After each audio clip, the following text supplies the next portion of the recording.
버지니아주의 한 주택이 폭발하면서 경찰과 대치극을 벌이던 50대 한인 남성이 현장에서 숨졌습니다. 당시 남성은 집안에서 수십 발의 조명탄을 발사한 것으로 전해졌습니다. 최근 차량 관련 강절도 사건이 기승을 부리고 있는 가운데 어제 LA 한인타운에서도 대낮에 길거리에 주차된 차량 30여 대가 줄줄이 파손되는 사건이 발생했습니다. 한 10대 미국 소년이 테러 조직 이슬람국가 IS를 지지하는 내용의 글을 올린 혐의로 체포됐습니다. 오렌지 카운티에서 경찰을 사칭한 전화 사기가 급증하고 있어 주민들에게 각별한 주의가 당부됐습니다. 내년 대선 후보 지지율 여론조사에서 조 바이든 대통령이 도널드 트럼프 전 대통령에 이어 니키 헤일리 전 유엔 대사에게도 뒤처진 것으로 조사됐습니다. 남녀 모두를 위한 천연 자양강장제 블랙마카와 세계 10대 건강식품 마늘의 알리신이 만나 블랙마카골드 탄생. 전립선 비대증, 골다공증, 생리통, 빈혈 등 성인에게 꼭 필요한 필수 아미노산 비타민이 함유돼 스트레스, 만성피로와 무기력증, 남녀 갱년기 완화 등 효과 만점. 늘 피곤한 당신을 위한 슈퍼 활력 푸드. 남녀 모두 파워업. 지금 10만이 장석훈의 천종산삼에서 만나보세요. 여러분 안녕하십니까? 12월 5일 첫 소식입니다. 버지니아주의 한 주택가에서 산산조각이 나는 대형 폭발이 발생해 경찰과 대치하던 50대 한인 남성이 현장에서 숨졌습니다. 이 남성은 당시 집안에서 30발 이상의 조명탄을 발사한 것으로 알려졌습니다. 이두현 기자의 보도입니다. 경찰에 둘러싸여 있던 주택이 갑자기 펑하는 소리와 함께 폭발합니다. 빨간 불기둥을 멀리서도 볼 수 있을 만큼 엄청난 충격에 주택은 산산조각 났습니다. 어젯밤 8시 25분쯤 버지니아주 알링턴의 한 주택이 폭발해 집안에 있던 56살 제임스 유 씨가 숨졌습니다. Based on the preliminary investigation of this incident, we believe that the resident of the home, James Yu, 56 of Arlington, at the time of the explosion, and he is presumed at this point to be deceased. 경찰은 주택이 폭발하기 전 주택 안에서 30회 이상 조명탄을 쏘는 소리가 들린다는 신고가 접수됐다고 밝혔습니다. 당시 유 씨는 신고를 받고 출동한 경찰이 집 안으로 진입을 시도하자 총을 쏘며 대치극을 이어갔고 이후 얼마 지나지 않아 주택은 폭발했습니다. Reports of shots heard in the area. As a result, our officers respond to investigate that incident. We're attempting to make contact with the individual. Our SWAT team was on scene. 유 씨와 대치극을 이어가던 경찰 3명이 폭발로 인한 충격으로 부상을 당했지만 생명엔 지장이 없습니다. 현재 구체적인 폭발 원인 등은 아직 밝혀지지 않았지만 유 씨가 정신분열증으로 집안에서 폭탄을 터뜨렸을 가능성이 제기되고 있습니다. 유 씨는 자신의 소셜미디어 계정에 전 부인이 마녀이며 이웃 주민이 스파이라는 등 비정상적인 게시글을 올렸던 것으로 확인됐습니다. 특히 유 씨는 지난 2월 전 부인과 뉴욕주 당국이 사기와 음모 등을 꾸미고 있다면서 소송을 제기하다 패소했고 이후 이에 대한 내용을 소셜미디어에 공개한 것으로 드러났습니다. We are aware of concerning social media posts allegedly made by the suspect, and these will be reviewed as part of the ongoing criminal investigation. 유 씨는 비즈니스 전문 소셜미디어인 링크드인에 자신이 전직 국제기업의 보안 책임자라고 소개하면서 미국이 부패하고 사기를 저지르고 있다는 내용과 함께 반미 구호 등을 게시해온 것도 드러나 당국이 해당 계정을 차단하고 조사를 이어가고 있습니다. MBC 뉴스 이두현입니다. LA 지역 일대에서 주차장 차량 침입이나 파손과 같은 강철도 사건이 급증하고 있어 경찰이 수사에 나섰습니다. LA 경찰국 통계 자료에 따르면 주차장이 올해 LA시의 범죄 다발 장소 4위를 차지했으며 LA 한인타운을 포함한 올림픽 경찰서 관할 지역의 주차장에서는 하루 평균 최대 2건의 범죄가 발생했습니다. 특히 주차장 범죄 사건 가운데는 차량 침입 절도 사건이 가장 많았으며 차량 내 절도와 가중폭행 그리고 강도 등이 발생한 것으로 조사됐습니다. 한편 어제 오후 12시부터 3시 사이는 LA 한인타운의 4가와 7가 사이 길가에서 주차된 차량 30여 대가 줄줄이 파손되는 사건이 발생해 경찰이 수사에 나선 상태입니다. 목격자들은 한 남성이 3시간 동안 쇠 지렛대를 휘두르며 주차된 차량들을 깨트리거나 파손했다고 설명했습니다. 현재 경찰은 용의자가 회색 스웨터와 검은색 바지를 입고 녹색 가방을 들고 있었다면서 주민들에게 적극적인 제보를 당부했습니다. 글렌데일의 한 하이킹 트레일에서 10대 한인 청소년이 극단적인 선택을 하는 일이 발생했습니다. LA 카운티 검시국은 올해 19살의 라이언 김 씨가 지난달 28일 3900블럭 던스모 애비뉴 인근 하이킹 트레일에서 숨진 채 발견됐다고 밝혔습니다. 김 씨는 스스로 목을 매 사망한 것으로 확인됐습니다. 현재 부검을 마친 김 씨의 시신은 가족에게 인계됐으며 정확한 사망 원인 등은 알려지지 않았습니다. 한편 검시국 정보에 따르면 올해만 한인 청소년의 자살 사건은 벌써 3번째로 전문가들은 학부모들과 주변인들의 관심 그리고 올바른 대처가 필요하다며 평소 자녀들의 작은 변화에도 관심을 갖고 소통할 수 있도록 지속적인 노력이 필요하다고 조언했습니다. 미국의 한 10대 소년이 테러 조직 이슬람 국가 IS를 찬양하며 테러 공격을 예고하는 글을 올리다 경찰에 체포됐습니다. 라스베가스 경찰국은 최근 테러 위협과 폭발물 부품 소지 등 5건의 혐의로 16세 소년을 체포했다고 밝혔습니다. 앞서 이 소년은 온라인에 알라의 적을 상대로 외로운 늑대 작전을 벌이겠다는 내용과 IS에 대한 지지 내용 등의 글을 올려 경찰이 수사에 착수했으며 소년의 집에서는 테러 선전물과 폭발물, 기기 부품, IS 깃발 등 실제 테러 범죄를 준비한 것으로 보이는 증거들도 대거 발견됐습니다. 경찰은 10대 용의자는 구금된 상태며 현재 기소를 준비 중이라고 전했습니다. 이와 관련해 미 당국은 온라인상에서 소셜미디어 등을 통해 퍼진 이스라엘과 하마스 전쟁 영상이나 사진 등에 홀로 활동하는 극단주의자들을 자극할 수 있다고 경고했습니다. 최근 오렌지 카운티에서 경찰을 사칭한 전화 사기가 급증하고 있어 주민들에게 각별한 주의가 당부됐습니다. 사이프레스 경찰국에 따르면 최근 주민들로부터 국제 전화로 걸려온 왓츠앱 전화 신고가 접수됐습니다. 발신자는 아이디와 프로필에 사이프레스 경찰 패치를 로고처럼 사용한 뒤 주민들에게 전화를 걸어 경찰국과 경찰협회에 기부할 것을 요청하고 있는 것으로 알려졌습니다. 특히 현금으로 달라고 하거나 계좌 이체 또는 가상화폐를 사용하라고 한다면 의심해야 한다고 경고했습니다. 한편 경찰국은 주민들에게 사기범들에게 절대 돈을 송금하지 말고 유사한 전화나 문자를 받을 경우 경찰에 신고할 것을 당부했습니다. 내년 대선 후보와 관련한 지지율 여론조사에서 공화당 도널드 트럼프 전 대통령에 이어 니키 헤일리 전 유엔 대사도 민주당 조 바이든 대통령을 앞선다는 조사 결과가 나왔습니다. 메신저와 해리스가 최근 유권자 2천여 명을 대상으로 실시한 대선 가상대결 여론조사에서 헤일리 전 대사는 41%의 지지율을 얻어 37%를 기록한 바이든 대통령을 4%포인트 차로 앞섰습니다. 바이든 대통령과 트럼프 전 대통령의 맞대결은 40대 47로 나타나 이 역시 트럼프 전 대통령이 우세했습니다. 다만 공화당 론 드센티스 플로리다 주지사와 바이든 대통령이 맞붙을 경우에는 40대 41로 나타나 바이든 대통령이 근소한 차로 앞섰습니다.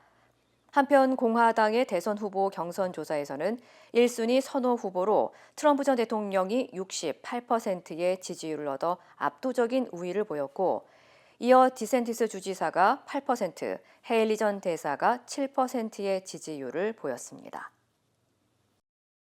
유튜브 조회수를 올리려고 자신이 타고 있던 비행기를 일부러 추락시켜 위험한 상황을 연출한 유튜버가 징역형을 선고받았습니다. 법무부에 따르면 고의로 비행기를 추락시키고 이 사실을 은폐해 수사를 방해한 혐의 등으로 30살 트레버 다니엘 제이콥에게 징역 6개월이 선고됐습니다. 트레버는 지난 2021년 12월 소형 비행기를 타고 캘리포니아주 상공을 날다 갑자기 엔진 문제가 생겼다며 카메라를 손에 들고 낙하산을 맨 채 밖으로 뛰어내렸습니다. 비행기는 얼마 가지 않아 땅으로 추락했고 이 모든 과정이 유튜브에 업로드됐습니다. 결국 트레버는 이런 상황을 연출했다는 의혹을 받았고 비행기 잔해를 수거하는 등 증거물을 숨겼으며 연방수사기관에 비행기 추락 위치 등을 제대로 알리지 않으면서 증거 은닉 혐의로 결국 기소됐습니다. 누리꾼들 역시 추락한 비행기에 누군가 피해를 봤을 수도 있다며 끔찍한 행동이라고 비난했습니다. 앞서 항공당국은 지난해 트레보의 조종사 면허를 취소시킨 바 있습니다. 미국 기업들의 채용 공고 건수가 2년 7개월 만에 최저치를 기록했습니다. 연방노동부의 구인 이직 보고서에 따르면 지난 10월 민간기업 구인 건수가 870만 건을 기록한 것으로 나타났습니다. 이는 전달 대비 61만 7천 건 감소한 수치며 지난 2021년 3월 이후 최저치입니다.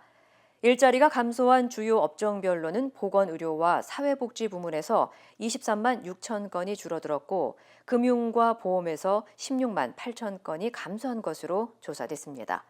전문가들은 이번 구인 이직 보고서를 통해 뜨거웠던 고용 시장이 점차 식어가고 있는 모습을 볼 수 있다면서 노동시장 약화 추세가 지속될 경우 연방준비제도가 금리를 인할 가능성이 높다고 분석했습니다.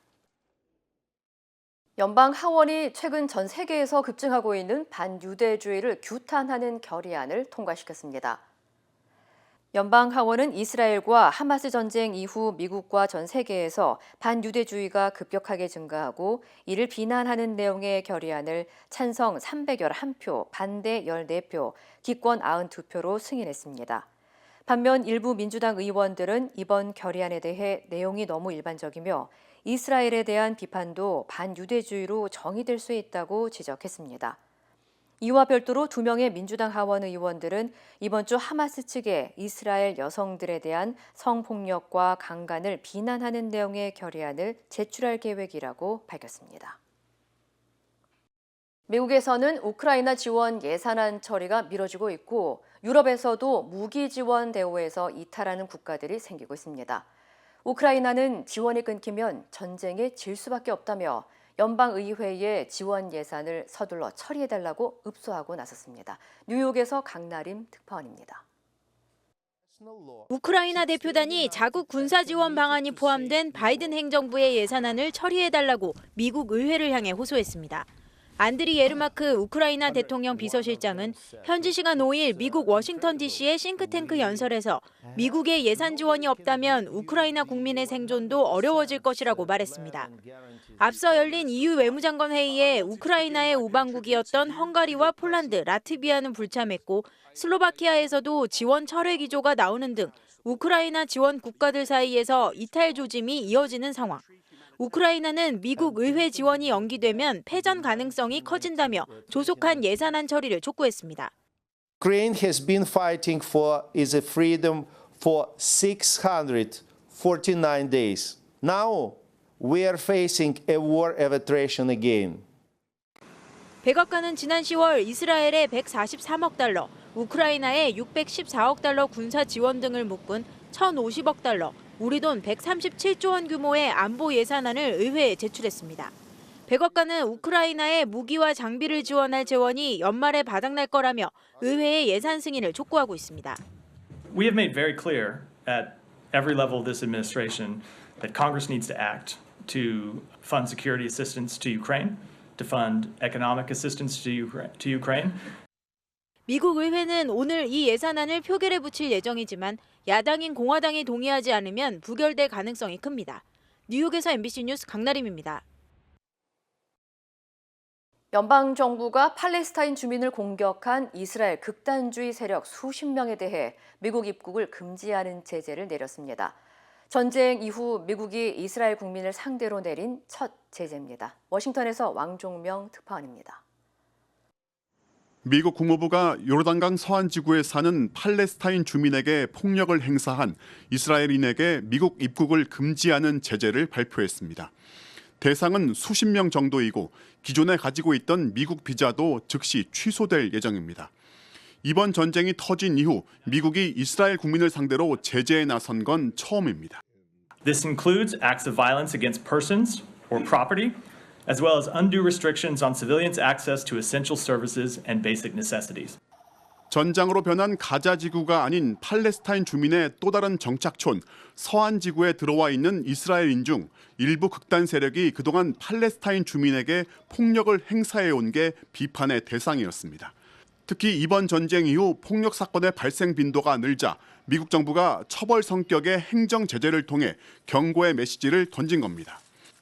국무부는 또 하마스가 지난 10월 7일 이스라엘을 급습할 당시 무차별적인 성범죄를 저질렀다는 이스라엘 측 주장에 대해 그럴 만한 증거가 있다는 말로 무게를 실어주었습니다. I'm not aware of them here, but certainly we have seen the evidence that the atrocities that Hamas committed on October 7th included sexual assault. 대이스라엘 행정 조치는 팔레스타인 민간인 희생이 잇따르면서 바이든 정부를 향한 미국 안팎의 여론이 나빠진 것도 작용했다는 분석이 나옵니다. 다만 이번 제재가 이스라엘 편에 서 있는 미국이 등을 돌리는 근본적인 정책 변화의 신호탄일지는 알 수 없습니다. 워싱턴에서 MBC 뉴스 왕중명입니다. 최근 비트코인과 금 가격이 심상치 않습니다. 연준이 금리를 조만간 내릴 거라는 기대감에 대체 자산으로 돈이 쏠렸기 때문인데요. 비트코인을 법정 화폐로 지정한 엘살바도르는 때 아닌 수지를 맞았습니다. 배주환 기자입니다. 비트코인 가격이 42,000달러를 넘나들고 있습니다. 2년 만에 최고치입니다. 이번 달 들어서만 10% 이상 올랐고 올해로 치면 150% 넘게 뛰었습니다. 미국이 내년 상반기부터 금리를 낮출 것이라는 기대, 다음 달 승인이 예상되는 비트코인 ETF 출시도 영향을 미쳤습니다. 스탠다드 차타드는 비트코인 가격이 내년 말까지 10만 달러, 한 암호화폐 금융서비스 업체는 12만 5천 달러까지 가격이 치솟을 거라는 전망을 내놨습니다. 2021년 9월 비트코인을 법정화폐로 지정한 엘살바도르는 환호하고 있습니다. 엘살바도르는 비트코인을 1억 달러 이상 사들인 것으로 알려졌습니다. Por lo tanto, queda aprobada la ley de Bitcoin. 한때 비트코인 폭락으로 디폴트 위기까지 거론됐는데 가격이 4만 달러를 넘어서면서 비트코인 투자가 드디어 흑자로 돌아선 겁니다. 대표적인 안전자산인 금값 역시 뛰고 있습니다. 최근 온스당 2,000달러를 넘어서며 3년 만에 최고치를 기록했습니다. 시장에서는 금값이 내년 말까지 온스당 최대 2,200달러까지도 오를 수 있다고 보고 있습니다. 내년 상반기 미국이 금리를 내릴 거라는 기대감이 현실이 되면 비트코인과 금 모두 강세가 더 이어질 가능성도 있습니다. 다만 단기간에 투기 수요가 몰리고 있는 만큼 주의하라는 경고도 어느 때보다 강합니다. MBC 뉴스 배주환입니다. 정통 한의에서 최고의 보약을 꼽으라고 한다면 단연 경옥고입니다. 동의보감은 몸을 보호하는 보약으로부터 출발하는데 그 동의보감의 첫 번째 처방도 바로 경옥고입니다. 하지만 여러분이 선택하실 수 있는 시중의 모든 경옥고가 비슷한 수준의 효능을 가진 것은 아니죠. 신만이 장석훈의 천종산삼 경옥고는 수십 년간 산삼 전문가로서의 경험과 노하우를 담아 만든 가장 높은 수준의 경옥고입니다. 러시아에서 12시간 동안 15cm가 넘는 폭설이 쏟아졌습니다. 영국과 독일 등도 이례적인 폭설로 몸살을 앓고 있습니다. 손영 특파원입니다. 러시아 수도 모스크바. 도심 곳곳에 눈이 산처럼 쌓여 있습니다. 눈을 가득 실은 트럭들이 연이어 이동합니다. 현지 시간 지난 3일 불과 12시간 사이 15cm가 넘는 눈이 내렸습니다. 이제까지 12월 3일에 내린 눈으론 기상 관측이 시작된 145년간 가장 많은 눈입니다. 모스크바는 13만 5천 명, 18,000대 이상의 특수장비를 동원해 제설에 나섰습니다. 러시아뿐이 아닙니다. 독일 뮌헨과 프랑크푸르트 등에서도 주말 사이 44cm의 눈이 쌓여 도로 곳곳이 통제됐고 잉글랜드 북서부에서도 30cm 넘는 눈으로 전기 공급이 끊기면서 13,000여 명이 추위에 떨어야 했습니다. 기록적인 폭설로 유럽 곳곳에서 항공기 수백 편이 지연되거나 취소되는 등 유럽 일대 교통망이 마비되기도 했습니다. 지난 겨울 유독 따뜻하고 눈이 적었던 유럽이 올해는 겨울 시작부터 이례적인 한파와 눈 폭탄을 경험하고 있습니다. We've never seen in sort of 60 years snow like this. But yeah, this is unprecedented. 이번 한파는 북극 상공의 빠른 바람이 약해져 찬 공기가 남쪽까지 내려오면서 벌어진 건데 아시아까지 영향을 받을 수 있습니다. 이번 폭설이 끝나면 시베리아는 최저 영하 57도, 모스크바도 영하 20도까지 떨어지는 강추위가 기다리고 있습니다. 반면 지구 전체는 계속 뜨거워지고 있습니다. 지난달도 역사상 가장 따뜻한 11월로 기록되는 등 유럽 외 지역은 역시 예년보다 따뜻한 겨울이 진행되고 있습니다. 파리에서 MBC 뉴스 손영입니다. 한국에서 아내를 살해한 뒤 교통사고로 숨진 것처럼 위장한 혐의로 재판에 넘겨진 육군 원사에게 징역 35년이 선고됐습니다. 유족은 가해자가 반성문 한 장 내지 않았다며 더 엄한 벌을 받아야 한다고 주장했습니다. 홍희표 기자입니다. 지난 3월 한 육군 원사가 몰던 차량이 옹벽을 들이받는 사고가 났습니다. 조수석에서 원사의 아내가 숨진 채 발견됐는데 사고 경위를 조사한 군 경찰은 남편이 아내를 살해한 뒤 교통사고로 숨진 것처럼 위장하려 했다고 판단했습니다. 모포에 감싼 아내를 차에 싣는 CCTV와 시신 부검에서 드러난 목이 눌린 흔적 등이 그 이유였습니다. 남편은 아내가 스스로 목숨을 끊었다고 주장하며 죄가 없다는 태도를 보였는데 군 검찰은 남편이 아내의 사망보험금 명목으로 4억 7천만 원을 받으려던 혐의도 적용했습니다. 군사법원은 살인 등의 혐의로 재판에 넘겨진 이 원사에게 징역 35년형을 선고했습니다. 당초 군 검찰이 재판부에 요청한 징역 30년보다 5년이 더해진 겁니다.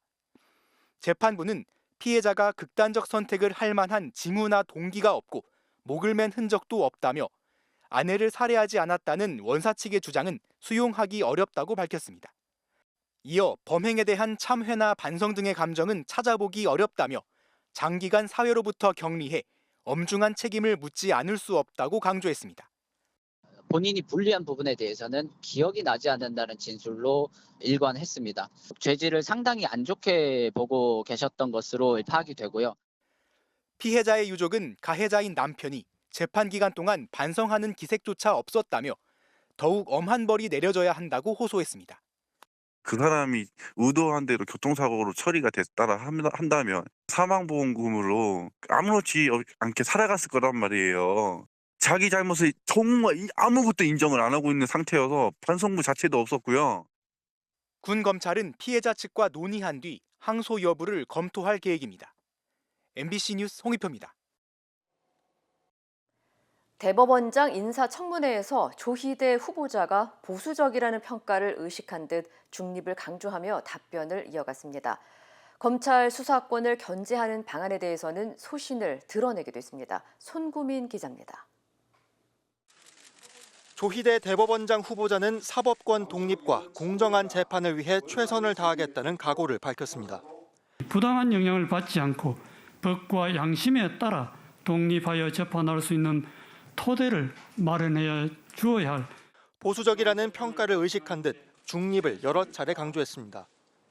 법원의 가장 시급한 해결 과제로는 재판이 너무 오래 걸리는 점을 꼽았습니다. 그러자 국민의힘은 문재인 청와대의 울산시장 선거 개입 재판이 4년 걸렸다고 지적했는데 조 후보자는 원론적인 답변만 내놨습니다. 표도독을 한 가해자는 4년의 임기를 아주 무사히 마쳤습니다.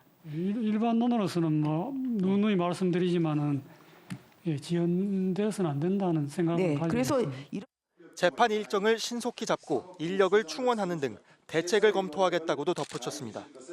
더불어민주당은 검찰이 야당을 겨냥해 지나치게 압수수색을 많이 벌이고 있다며 법원이 견제할 필요가 있다고 주장했습니다. 조 후보자는 압수영장도 대면 심사를 하거나 조건을 어길 때만 구속하는 조건부 구속제도를 긍정적으로 검토하겠다고 답했습니다. 윤석열 정부 방송통신위원회가 정족수를 못 채운 채 운영된 데 대해선 일반론을 전제로 적절하지 않다고 평가했습니다. 대통령 지명 방통위원만으로서 이렇게 운영되는 거 합의제 운영기관의 취지에 맞다고 보십니까? 일반적으로는 합의제 운영의 원리에 맞게 하는 게 좋을 것 같습니다. 양승태 사법부에서 대법관을 지낸 조 후보자는 사법농단 사건에 대해 죄송하다고 사과했습니다. 퇴임 뒤 로스쿨 교수로 지낸 만큼 도덕성을 둘러싼 큰 공방은 없었습니다. MBC 뉴스 송구민입니다. 보통 도로의 단속 카메라는 과속이나 신호 위반을 잡아내기 위해 설치하는데요. 뉴욕에 색다른 단속 카메라가 등장할 예정입니다. 관련 소식 전해드립니다. 경적 소리 같은 소음을 단속하는 용도라는데요. 뉴욕시가 올해 안에 차량 소음을 감지하는 무인 카메라를 설치하겠다고 밝혔습니다. 뉴욕시가 워낙 시끄럽다 보니 운전자가 반복적으로 경적을 울리거나 폭음을 내며 질주하는 경우 단속하려는 건데요. 단속 카메라는 청력에 손상을 주는 85데시벨 이상 소음이 발생하게 되면 즉시 자동 작동합니다. 적발된 차주에겐 벌금이 부과되는데 벌금 액수는 최소 $800에서 최대 $2,500로 우리 돈 100만 원에서 300만 원 정도의 거액이 될 거라고 합니다. 이탈리아 북동부 도시 파도바의 도심에서 장례식이 한창입니다. 인파가 너무 몰려서 발 디딜 틈도 없을 정도죠. 유명 인사의 장례식이 아닐까 싶겠지만 남자친구에게 살해된 한 여대생의 마지막 길을 배웅하는 자리입니다. 가해자는 자신보다 먼저 졸업하는 여자친구에게 화가 나 피해자를 잔혹하게 살해했다는데요. 이 사건은 이탈리아 언론을 통해 여성폭력의 대표적인 사례로 크게 보도됐고요. 장례식엔 법무부 장관과 주지사 등 만여 명이 참석해 고인을 추모했습니다. 차량들이 물에 둥둥 떠다닙니다. 도로가 강처럼 변한 건데요. 대피하려는 시민들이 배나 고무보트를 타고 이동하는 모습도 보이죠. 시속 110km의 사이클론이 강타한 인도 남동부 챈나이인데요. 사이클론으로 폭우가 쏟아지면서 온통 물바다가 된 겁니다. 이번 사이클론으로 챈나이에선 지금까지 13명이 목숨을 잃고 15,000명이 대피해야 했습니다. 네팔 국적으로 러시아 군에 소속돼 전쟁에 참가 중인 네팔인은 200명가량으로 알려졌는데요. 네팔 정부는 이들 용병들을 네팔로 돌려보내라고 러시아에 요구했습니다. 그러면서 네팔은 자국민 6명이 우크라이나전에서 숨진 사실을 공개하고 시신도 돌려보내라고 요청했고요. 유족에겐 보상금을 지급해야 한다고도 주장했습니다. 현재 우크라이나엔 러시아 군으로 복무하던 네팔인 1명이 붙잡혀 있는데 네팔 정부는 자국민 석방을 위해 외교적 노력을 계속하고 있다는 사실도 밝혔습니다. 이탈리아 남부 몰리세 지역에서 지난 7월부터 주차된 차량 타이어가 펑크나는 사건이 잇따랐는데요. 경찰이 범인을 잡기 위해 잠복 근무를 하며 노력했지만 범인에 대한 실마리를 찾을 수 없었습니다. 결국 마피아 조직원이 누군가를 협박하기 위해 일부러 타이어를 펑크낸 거란 소문까지 돌았는데요. 감시 카메라를 설치한 끝에 지난주 드디어 범인을 잡았습니다. 놀랍게도 타이어를 펑크낸 범인은 빌리라는 이름의 개였는데요.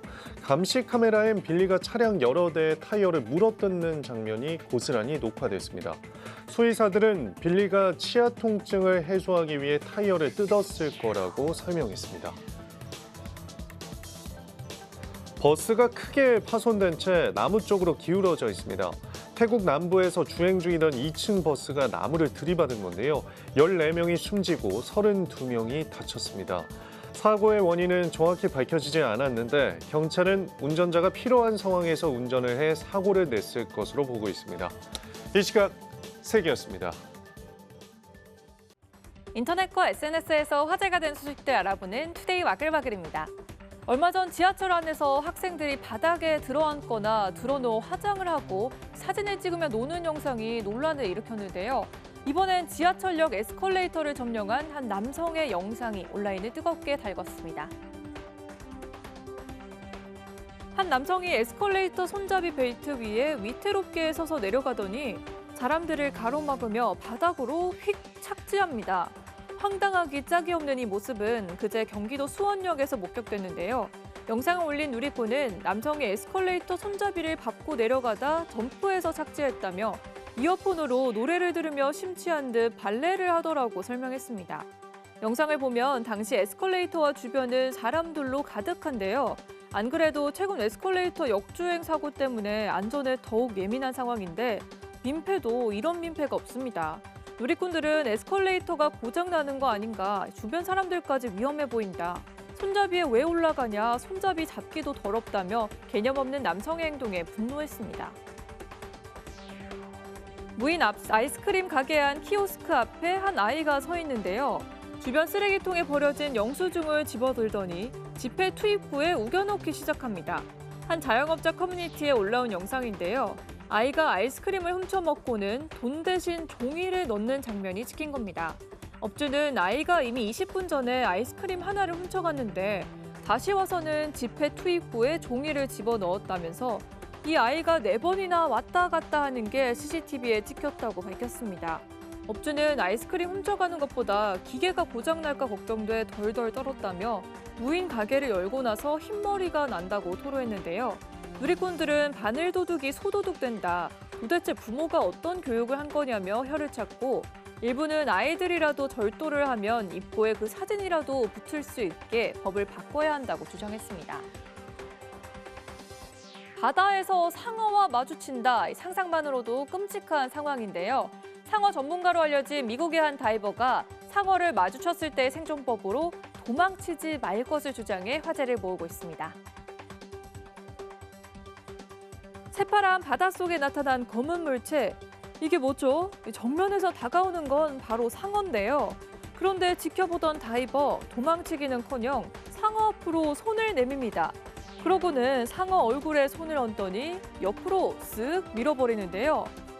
어라, 상어가 그냥 지나가네요. 하와이에서 10년째 다이버로 생활하고 있다는 상어 전문가가 상어에 대처하는 법이라며 공개한 영상인데요. 영상 속 거대한 뱀상어는 상어 중에서도 가장 난폭한 종으로 백상아리 등과 함께 인간을 습격하는 상어로 유명합니다. 그런데도 이런 상어를 똑바로 응시한 채 손만 내밀어 퇴치하는 모습이 보고도 믿기지 않는데요. 이 다이버는 상어로부터 달아나려 하면 사냥 본능을 오히려 자극하게 된다며 상어와 맞닥뜨리면 차분하게 눈을 마주하고 필요시 상어를 밀어내라고 강조했습니다. 이게 정말 맞는 소린가 싶지만 다른 상어 연구소나 전문가들도 이 견해가 정확하다고 입을 모았는데요. 하지만 누리꾼들은 전문가들이야 쉽겠지만 이대로 하면 나는 상어밥이 될 거라며 대부분 못 믿겠다는 반응을 보였습니다. 노르웨이의 한 유명 인플루언서는 40m 절벽 아래로 다이빙하는 영상을 게시해 보는 이들의 간담을 서늘하게 만들었는데요. 누리꾼들은 너무 자극적인 도전은 유튜브에서 걸러졌으면 좋겠다고 목소리를 높였습니다. 투데이 와글와글이었습니다.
이상으로 12월 5일 화요일 뉴스를 마칩니다. 시청해주신 여러분 고맙습니다.